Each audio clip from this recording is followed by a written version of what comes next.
Well, good morning, folks, and this is Ted Speaks Family. As for those that don't know, my name is Ted Provenza. Welcome to another live broadcast where we dive deep into the events that shape the financial world, looking beyond the surface to uncover the lessons they hold. Today, we're taking a look at a different critical theme, Black Monday, but not just one. We're going to explore four significant Black Mondays in history: 1929, 1987, 2015, and 2020. So these days are not without precedent.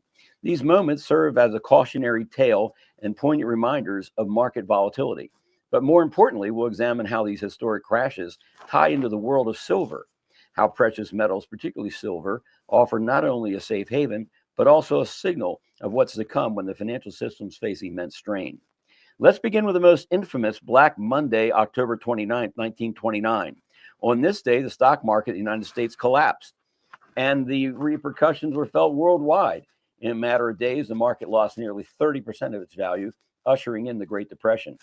The causes were complex, but a few key factors contributed: over-leveraging, unchecked speculation, and a banking system that was barely equipped to handle the volatility of the time. As markets plummeted, so did the value of the dollar, and what we saw in the aftermath was a flight to safety. People began to lose faith in paper currency, and interest in tangible assets like precious metals skyrocketed. Silver, which had long been regarded as a store of value, became a beacon for those seeking refuge from the collapse of traditional financial assets. The Great Depression would later see silver demand rise as investors sought security beyond the failing banking system. So let's fast forward to October 19th, 1987, another Black Monday. The stock market saw an even more sudden drop, 22.6% in a single day. This was the largest one-day percentage loss in U.S. stock market history. What caused it? A combination of automated trading, economic uncertainty, and a market that had been overheating in the years prior. While silver wasn't the immediate focus during this crash, the event highlighted the same vulnerability of paper assets. In the months following, there was a resurgence in the gold and silver markets as investors started to worry once again about the stability of the financial system. In times of global uncertainty, as we saw in 1987, silver plays a unique role in its asset that not only hedges against inflation, but also provides a tangible form of wealth preservation when fear begins to dominate financial markets. Now let's look at a more recent example. How about August 24, 2015? This was a Black Monday driven by a crash in Chinese stocks. The Chinese market fell by over 8%, causing a ripple effect across global markets. The fear was palpable. With China slowing down, what would that mean for the global growth? While the U.S. markets didn't experience the same level of decline in 1927 or 1987, the event nonetheless ignited concerns about stability of the global economy. And once again, silver stepped in as a safe haven, drawing attention from both institutional investors and institutional buyers alike. While we see a global crisis on the horizon, precious metals like silver act as a barometer of that fear and uncertainty. And finally, we come to March 2020, which was a time when the world faced a different kind of crisis, a global pandemic. As countries shut down and economies contracted, markets went into a free fall, losing trillions in values. On March 16th, the stock market plummeted by nearly 13% in one day, the worst drop since the 1987 crash. But here's where it gets a little interesting. Despite the immediate sell-off, silver became an increasingly attractive asset. The Federal Reserve's response to the crisis, with massive amounts of money printing and stimulus programs, led many investors to seek out silver as a hedge against inflation and currency devaluation. What we saw in 2020 was a classic scenario where fear drove silver prices upward. The paper markets are no longer sufficient for protecting wealth, and the tangible value of silver became more apparent than ever before. As the Fed printed trillions of dollars, silver became a lifeline for preserving purchasing power in the face of currency debasement. Let's pause for a moment and reflect on the broader trend we've seen across all four of these Black Mondays. Every one of these crises was unique in its cause and timing, but they share a common thread. There are moments where fear took hold and the financial system was tested to its limits. And in every case, silver, along with other precious metals, emerged as a safe haven, whether it was 1929, 1987, 2015, or 2020. When investors were faced with instability in the financial markets, silver stood as a stable, tangible asset with inherent value. It's a physical asset that isn't tied to the whims of central bank or monetary policy. Its value is intrinsic, and history has shown time and time again when fear enters the market, silver is there to preserve the wealth. So, what can we learn from these Black Mondays in history? First, we see that financial markets are fragile. Shocks, whether they come from economic policies, pandemics, speculative bubbles, can send markets tumbling. And these moments of chaos, the stability of precious metals like silver becomes undeniable. For investors, this is a reminder. Diversification isn't just about stocks and bonds. It's about protecting wealth with assets that have stood the test of time, assets that will remain valuable regardless of the crisis that unfolds. And as we move forward, it's critical to keep silver in mind, not just as a precious metal, but also as a tool for safeguarding your wealth. Because when the next Black Monday arrives today, whether that may be, you'll want to be ready. Thanks for joining us today, folks, on TED Speaks this morning. Keep your silver and keep shining the light on the truth. And as always, stay safe, stay smart, and stay silver. Knowledge is the key that unlocks all doors. UK Prime Minister Keir Starmer is set to acknowledge popularity of Trump's tariffs as he admits globalization is over. Folks, that is a heck of an admission to make by a globalist. In the words of former CIA Director William Casey, we'll know that our disinformation program is complete when everything the American public believes is false. The planting of divisive rumors is one of the most common tactics used in psychological warfare. As the lies bloom, like worker bees, well-intended citizens pollinate the masses with poisonous disinformation. What the gossiping bees fail to realize is that they themselves are doing the work of controlled opposition. They are literally, unwittingly, working on behalf of the very forces they believe they are resisting. Again, all of this is by design. Folks, I suggest you go back and watch that one again, and you'll know why. Boom! Elon Musk just unmasked the biggest fraud in U.S. history, Social Security's laundering front for the deep state.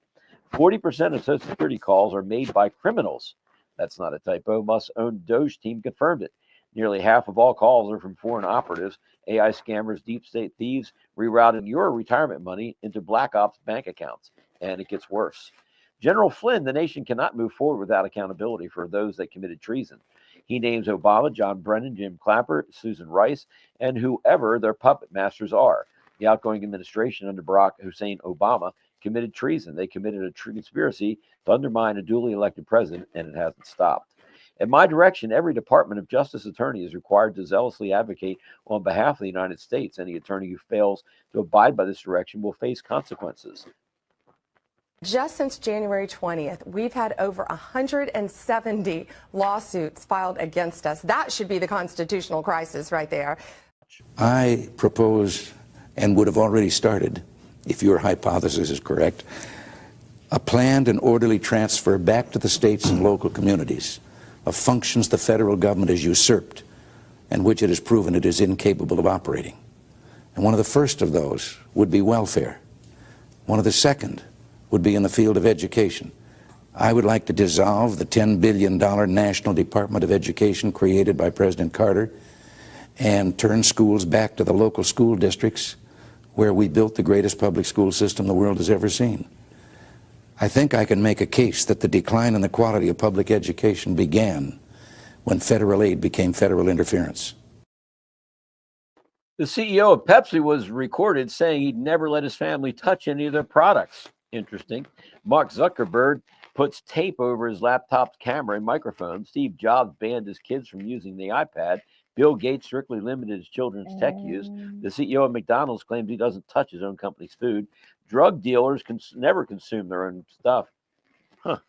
Guess they know something we don't. Well, folks, I think we're close enough right now. Let's let some more cats out of the bag here. Let's learn about the EBS, Emergency Broadcast System. It's not a test. Breaking: Trump's military alliance initiates final phase. EBS is ready. GESARA, Global Economic Security, active polling. Execution footage armed. Global arrest incoming. This is it, folks. EBS infrastructure is armed. Final operation in motion. EBS servers are loaded. Override code maps and broadcast grids infiltrated by white hats. Military tribunals have been pre-recorded confessions, footage of child trafficking tunnels, adrenochrome sites, and ritual abuse by global elites. Execution videos are real and queued for release once the EBS hits.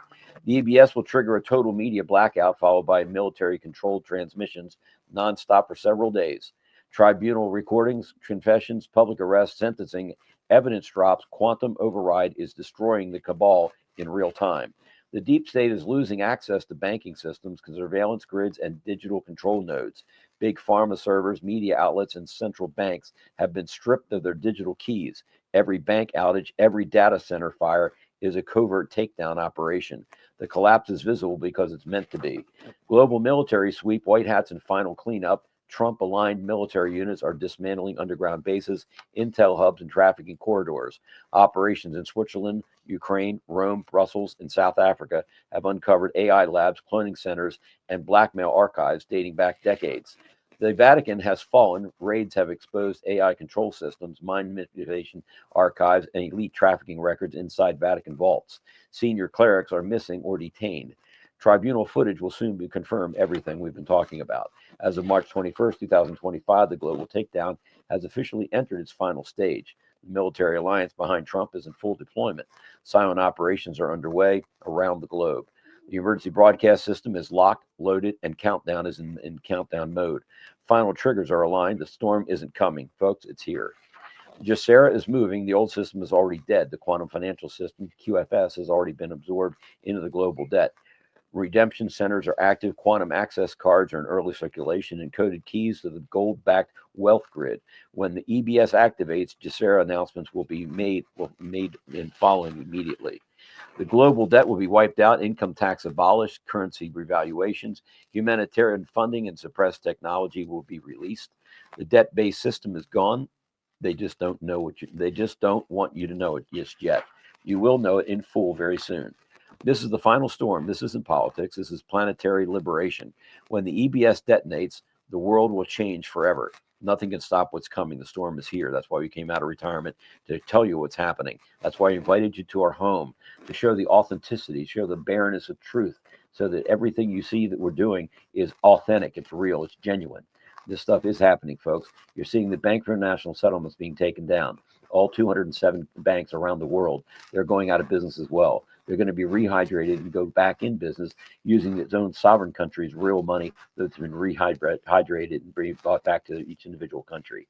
So from here on out, an ounce of silver in Botswana will do the same thing as an ounce of silver in Finksburg, Maryland, or wherever else on the face of the planet. So the thing is that we're going to go back to silver and gold being the barometer, being the bellwether, being the thing that everything else is going to be measured against.